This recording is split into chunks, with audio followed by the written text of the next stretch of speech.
Je bénirai l'Éternel en tout temps.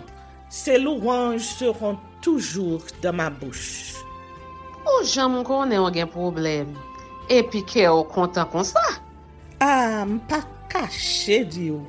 Depuis que commence à lire Bible chaque jour, je senti charge problème moi yo sorti sous dôme. Oh, si c'est comme ça, moi pour le couvrir acheter un Bible. Dégagez au marché. Mais en attendant, ou qu'attendez radio télévision d'espoir? Radio Vision d'Espoir. Oh, moi t'attendais une annonce comme ça, oui. Mais qui ça a te dit? Lecture de la Bible en un an. Une émission qui vous accompagne à la découverte des trésors cachés de la parole de Dieu sur Radio Télévision d'Espoir. Chaque jour de 11h à 11h30 du matin, excepté mercredi 5h30, 6h de l'après-midi, samedi 7h30, 8h du matin, avec les sœurs Chantal Saint-Hubert, Claude Louis Orisma. Et votre servante, Maudeline Maurice Hilaire.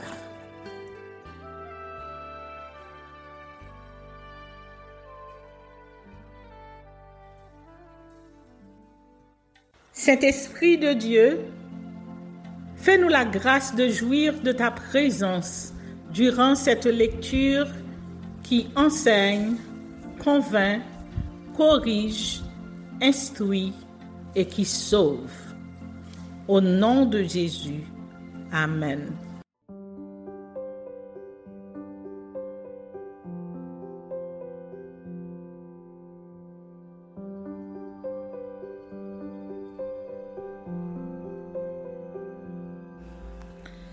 Un Chronique, chapitre 17. David projette de bâtir un temple. Opposition de l'Éternel, promesse à la maison de David.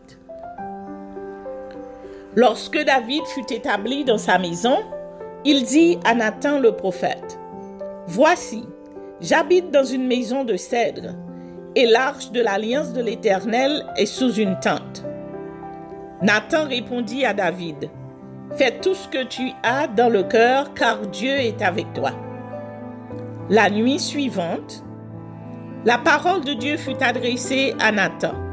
« Va dire à mon serviteur David, ainsi parle l'Éternel, ce ne sera pas toi qui me bâtira une maison pour que j'en fasse ma demeure.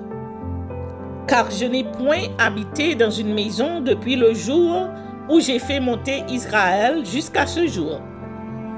Mais j'ai été de tente en tente et de demeure en demeure.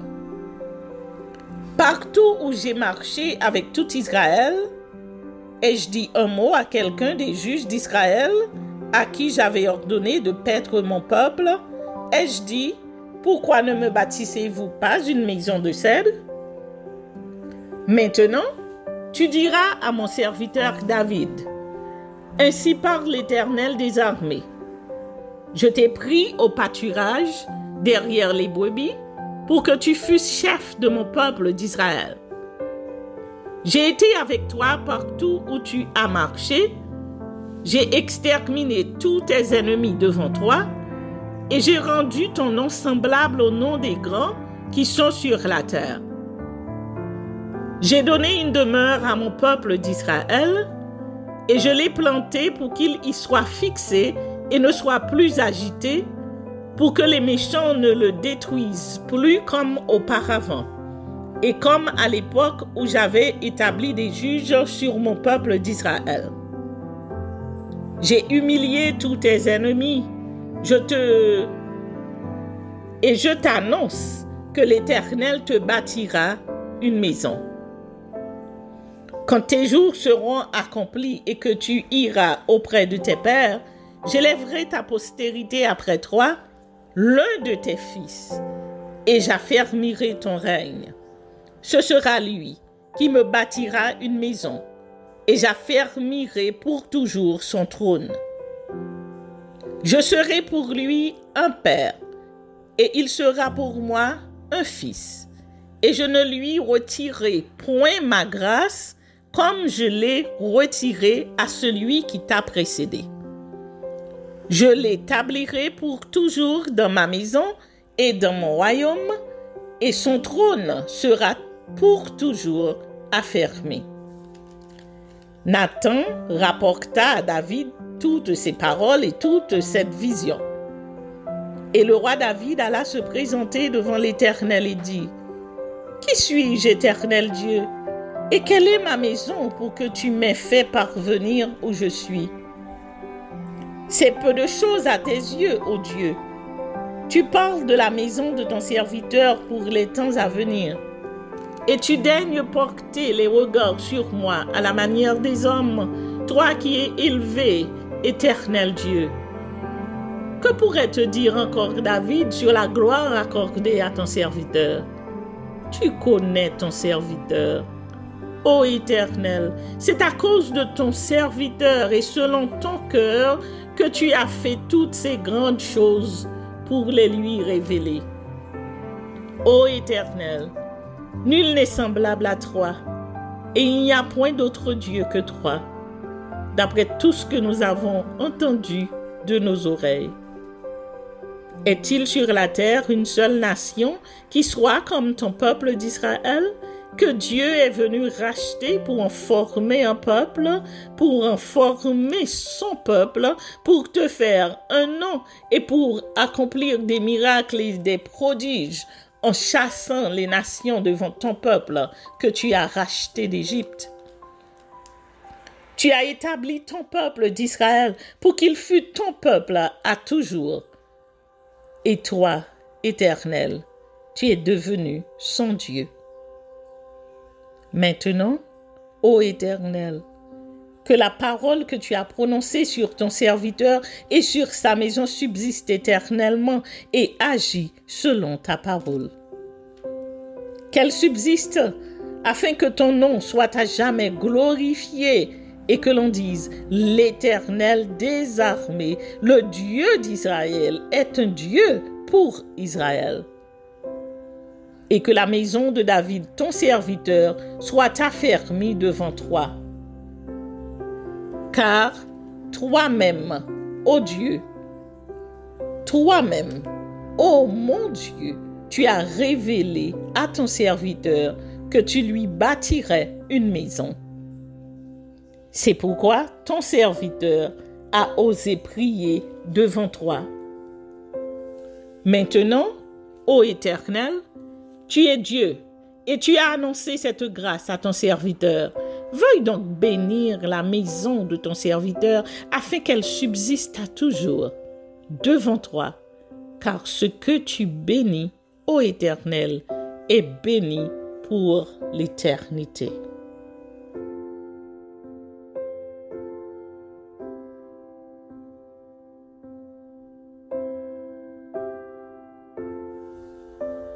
Un Chronique, chapitre 18. Après cela, David battit les Philistins et les humilia. Et il enleva de la main des Philistins Gath et les villes de son ressort. Il battit les Moabites et les Moabites furent assujettis à David et lui payèrent un tribut. David battit Adarézer, roi de Psoba, vers Hamath, lorsqu'il alla établir sa domination sur le fleuve de l'Euphrate. David lui prit 1000 chars, 7000 cavaliers et 20 000 hommes de pied. Il coupa les jarrets à tous les chevaux de trait et ne conserva que 100 attelages. Les Syriens de Damas vinrent au secours d'Adarézer, roi de Psoba, et David battit 22 000 Syriens. David mit des cargaisons dans la Syrie de Damas, et les Syriens furent assujettis à David et lui payèrent un tribut. L'Éternel protégeait David partout où il allait. Et David prit les boucliers d'or qu'avaient les serviteurs d'Adarézer et les apporta à Jérusalem. David prit encore une grande quantité d'airain à Tishaph et à Koun, ville d'Adarézer. Salomon en fit la mer d'airain, les colonnes et les ustensiles d'airain. Tohu, roi de Hamath, apprit que David avait battu toute l'armée d'Adarézer, roi de Psoba, et il envoya Adoram, son fils, vers le roi David pour le saluer et pour le féliciter d'avoir attaqué Adarézer et de l'avoir battu. Car Tohu était en guerre avec Adarézer, il envoya aussi toutes sortes de vases d'or, d'argent et d'airain. Le roi David les consacra à l'Éternel avec l'argent et l'or qu'il avait pris sur toutes les nations, sur Édom, sur Moab, sur les fils d'Ammon, sur les Philistins et sur Amalek. Abishai, fils de Tseruja, bâtit dans la vallée du sel 18 000 Édomites. Il mit des garnisons dans Édom, et tout Édom fut assujetti à David. L'Éternel protégeait David partout où il allait. David régna sur tout Israël, et il faisait droit et justice à tout son peuple. Joab, fils de Tseruja, commandait l'armée. Josaphat, fils d'Achilub, était archiviste. Psadok, fils d'Achitub, et Abimelech, fils d'Abiatar, était sacrificateur. Shoavsha était secrétaire. Benaja, fils de Jéhojada, était chef des Kérésiens et des Pélésiens, et les fils de David étaient les premiers auprès du roi.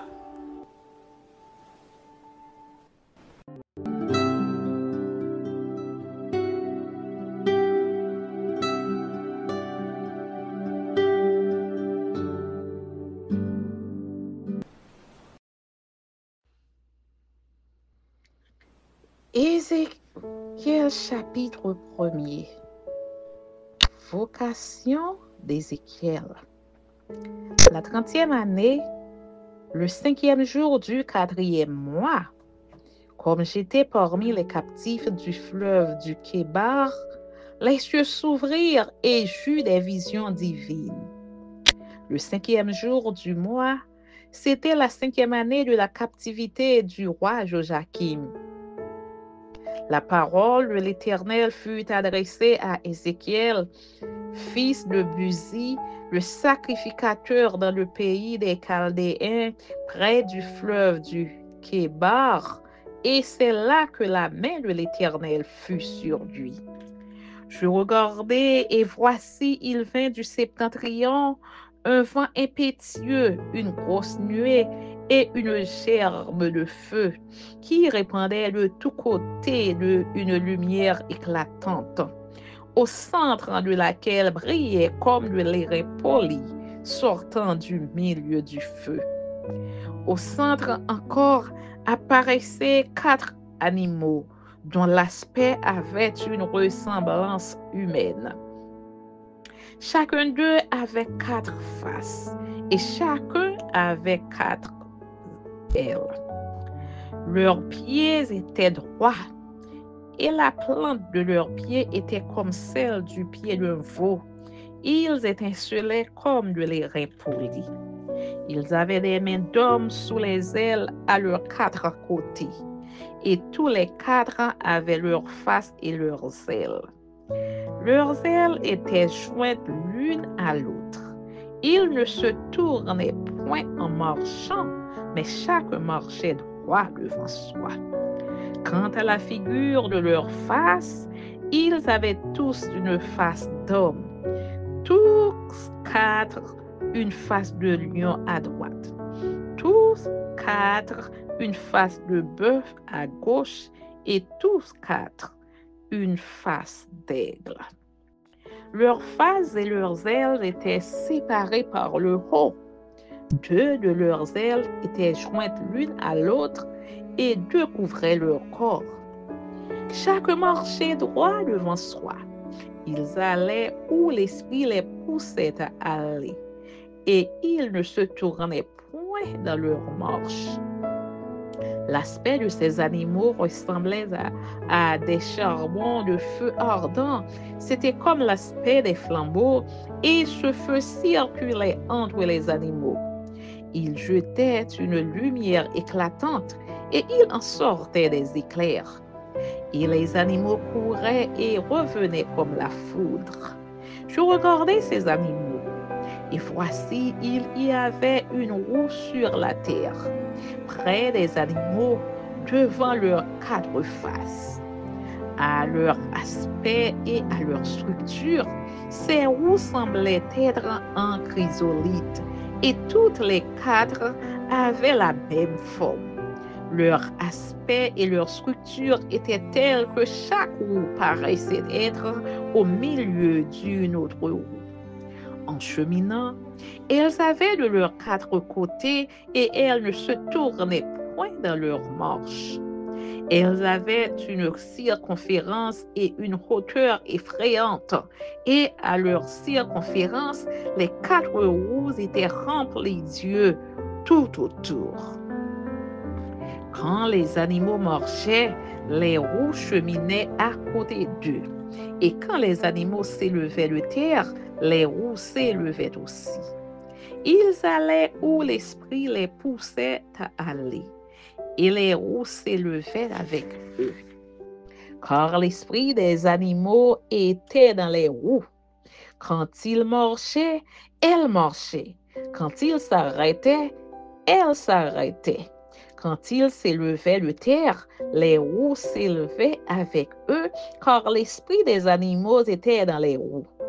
Au-dessus des têtes des animaux, il y avait comme un ciel de cristal resplendissant qui s'étendait sur leurs têtes dans le haut. Sous le ciel, leurs ailes étaient droites l'une contre l'autre, et ils en avaient chacun d'eux qui les couvrait, chacun d'eux qui couvrait leur corps. J'entendis le bruit de leurs ailes quand ils marchaient, pareil au bruit de grosses eaux ou à la voix du Tout-Puissant. C'était un bruit tumultueux, comme celui d'une armée. Quand ils s'arrêtaient, ils laissaient tomber leurs ailes. Et il se faisait un bruit qui partait du ciel étendu sur leurs têtes lorsqu'ils s'arrêtaient et laissaient tomber leurs ailes. Au-dessus du ciel qui était sur leur tête, il y avait quelque chose de semblable à une pierre de saphir en forme de trône. Et sur cette forme de trône apparaissait comme une figure d'homme placée dessus en haut. Je vis encore comme de l'airain poli, comme du feu au-dedans duquel était cet homme, et qui rayonnait tout autour depuis la forme de ses reins jusqu'en haut, et depuis la forme de ses reins jusqu'en bas. Je vis comme du feu et comme une lumière éclatante dont il était environné. Tel l'aspect de l'arc qui est dans la nuit en un jour de pluie, ainsi était l'aspect de cette lumière éclatante qui l'entourait. C'était une image de la gloire de l'Éternel.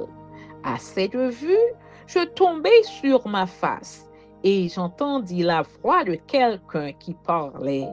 Amen.